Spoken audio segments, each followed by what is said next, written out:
தெரியாதல்ல, கிராஸாக நிற்கணுமா? இப்படியா இப்படியா? ஓகே, இப்படி நின்றுக்கிறேன். ஓ, இன்னும் இப்படியா?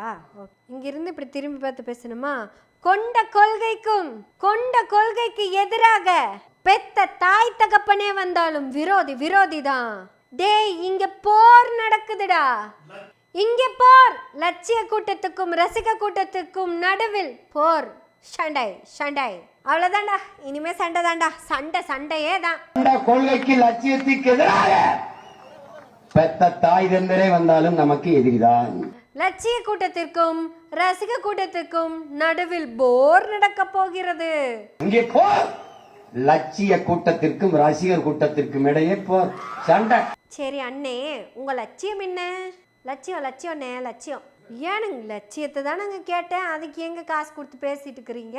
இப்ப இலங்கையில கொத்தா மக்கள் செத்துட்டு இருக்கப்ப, ஏன் உங்களுடைய அண்ணன் மார்பில் படுத்து உறங்கிய உங்க அண்ணன் சாகரப்ப என்னங்க புடுங்க போயிருந்தீங்க நீங்க?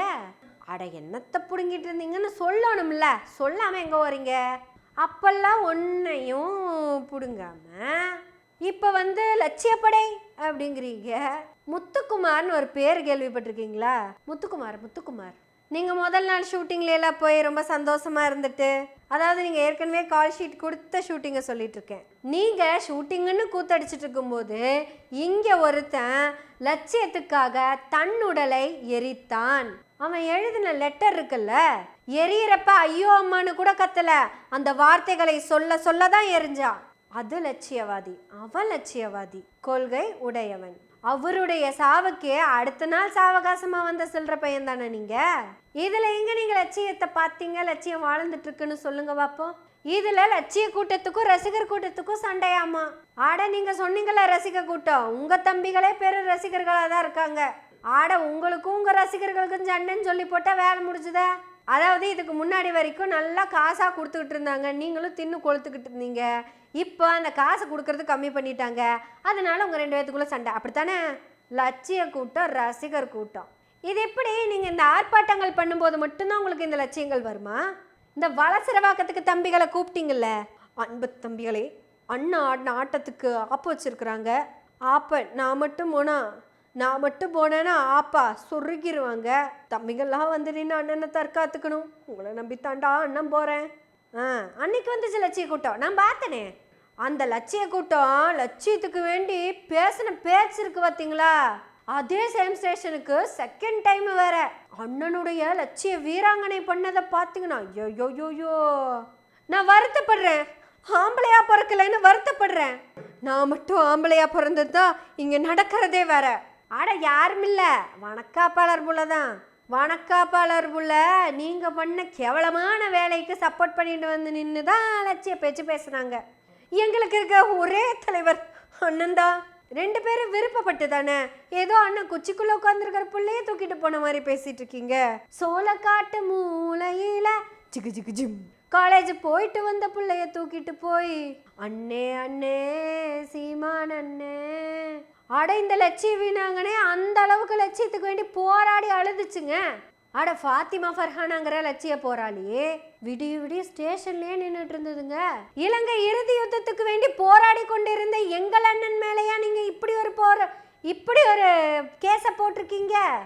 எங்க அண்ணன் மாட்டுப்பால் குடிச்சா கண்ணுக்குட்டிக்கு பால் கிடைக்காதுன்னு, ஆட்டுப்பால் குடிச்சா ஆட்டுக்குட்டிக்கு கிடைக்காதுன்னு கள்ளிப்பாலே குடிச்சு வளர்ந்தவன்டா எங்க அண்ணன்.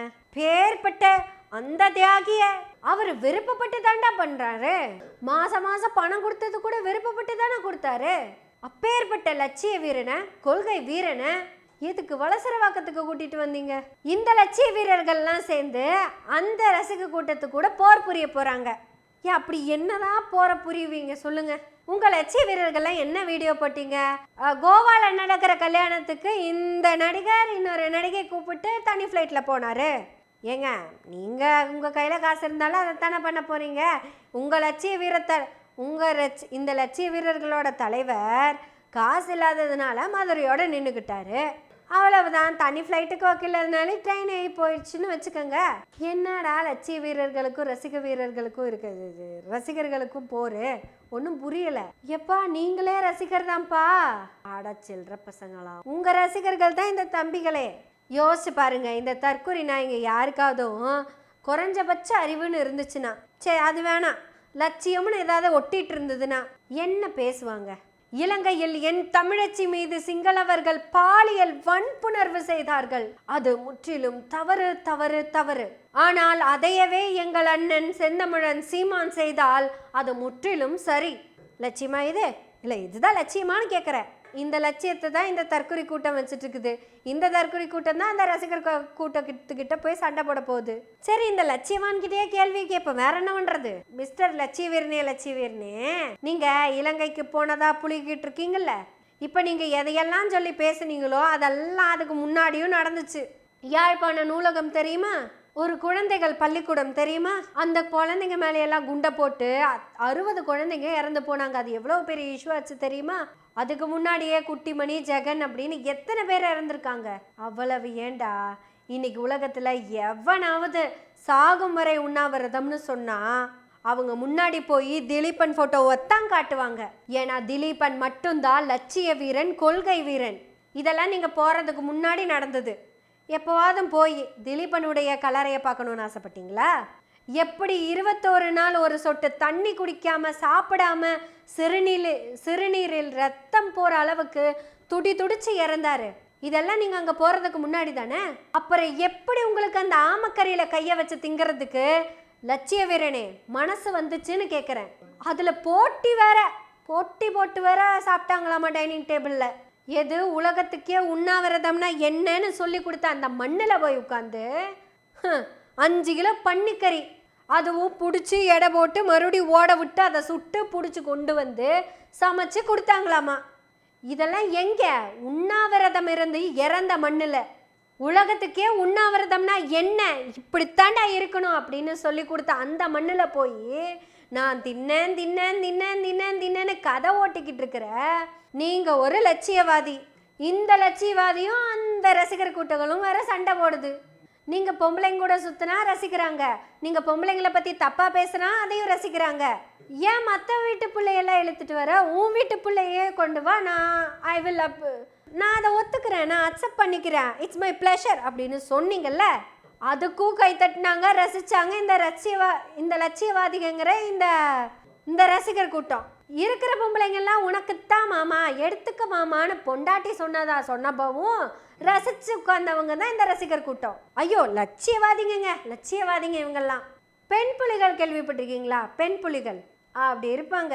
அவங்க போட்டோவை பார்த்தாலே அப்படியே கெத்தா இருக்கும். போய் சொல்லுவாங்க தலைவர்கிட்ட, நாங்களும் சேர்றோம் அப்படின்னு. இல்லை அது ரொம்ப கஷ்டமா அப்படின்னு சொன்னதும், எங்களுக்கும் கொள்கை இருக்கு, லட்சியம் இருக்கு, இது எங்களுடைய மண்ணும் தான் அப்படின்னு தான் அவங்க போய் அங்கே சேர்ந்தாங்க. ஒருத்தங்க கூட ரொமான்ஸை பார்த்தெல்லாம் போய் சேர்ந்ததில்ல. இங்கே இருக்கிற இவன் தான் சொன்னான், சீமான் பர்ரி ரொமான்ஸ் டி அப்படின்னு சொல்லித்தான் இவன் கட்சிக்கு வந்து எல்லாம் சேர்றாங்களாம். அதுவும் இந்த என்டிகே கட்சியை சார்ந்த எல்லா வீராங்கனைகளுக்கும் பப்படை இதயங்களாமா. இவர்தான் காதல் யானை வருகிறனமோ, பப்படை இதயங்கள் பத்திரம் ரெமோ. லட்சிய வீராங்கனைகளுக்கு பப்படை இதயம்னு சொன்னது இவன் தான். இந்த லட்சிய வீரர்களுக்கும் அந்த ரசிகர்களுக்கும் இடையில தான் போறாமா.